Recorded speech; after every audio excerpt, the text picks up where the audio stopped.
te plaît, débarrasse quand tu auras fini de manger. Ok.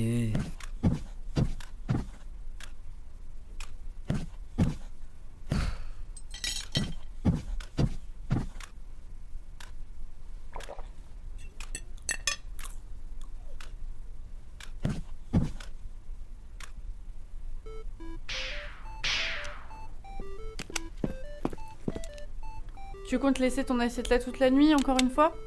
Oh, je me suis dit que je le ferais plus tard. Plus tard comme hier, avant-hier, et tous les autres jours. Tu ne débarrasses jamais, c'est toujours moi. Je vais le faire après, t'énerve pas. Non, tu dis toujours après, et ça finit toujours par jamais. T'as même pas débarrassé une seule fois cette semaine. Je suis pas ta boniche, hein. Allez, exagère pas, ça m'arrive de le faire. Une fois en 2022 peut-être. C'est pas juste une question de débarrasser, c'est une question de respect. Et là, tu m'en manques sérieusement. Franchement, tu exagères, t'es encore en train de faire tout un drame pour une assiette. T'es vraiment hystérique quand tu t'y mets. Pardon? Tu viens de me traiter d'hystérique parce que je te demande un minimum de respect et de participation? C'est ça ton niveau de réponse? Mais non, c'est pas ce que je voulais dire, calme-toi. Non, j'ai le droit d'être en colère quand je me tape tout le boulot. Et toi, tu t'affales comme si c'était normal. Et si ton seul réflexe c'est de me faire passer pour une folle, alors là, on a un vrai problème. Elle n'est pas hystérique, elle est juste énervée, comme toi quand ta manette bug ou que ta team perd. Game over. Ok, j'ai merdé, je vais débarrasser.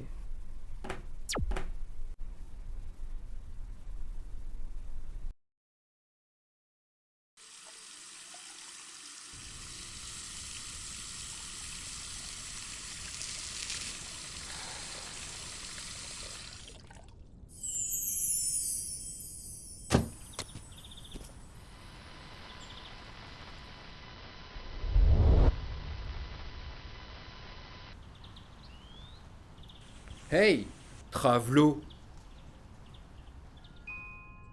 Un travelot.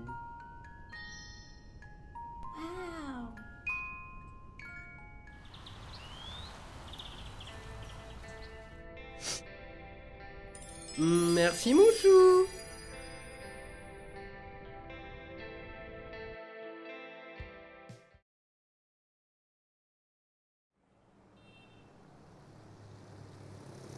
Plus jeune, on me disait que j'étais déviant. À l'époque, la seule chose qui me faisait aller de l'avant était l'observation du vivant. On est en droit de se demander d'où les choses que nous prenons pour vraies viennent. Car si elle n'a pas toujours été vue ainsi, l'homosexualité fut catégorisée au Moyen-Âge comme un comportement réprimandable, au même titre que d'autres comportements non reproducteurs. Mais c'est depuis le début des années 60 que la psychiatrie s'est emparée de la question, popularisant l'idée que l'homosexualité serait une pathologie à traiter. En 1906, un naturaliste britannique avait dit de ces oiseaux, un groupe de combattants variés mâles qu'il observait alors aux Pays-Bas, qu'ils se prenaient l'un pour l'autre pour des femelles, ce qu'il qualifiera plus tard de sexualité pervertie.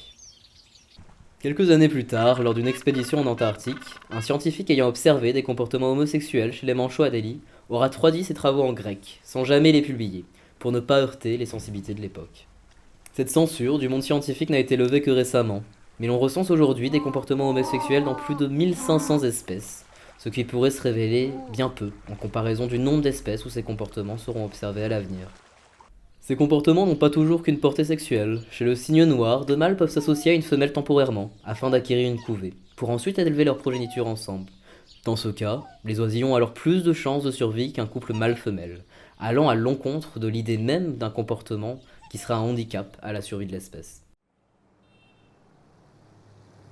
Si la naturalité d'un phénomène ne vaut pas comme justification à son existence, on peut se demander si nous ne jugeons pas hâtivement de contraire à la nature le principe même de diversité, qui fait pourtant partie intégrante des fondements du monde naturel.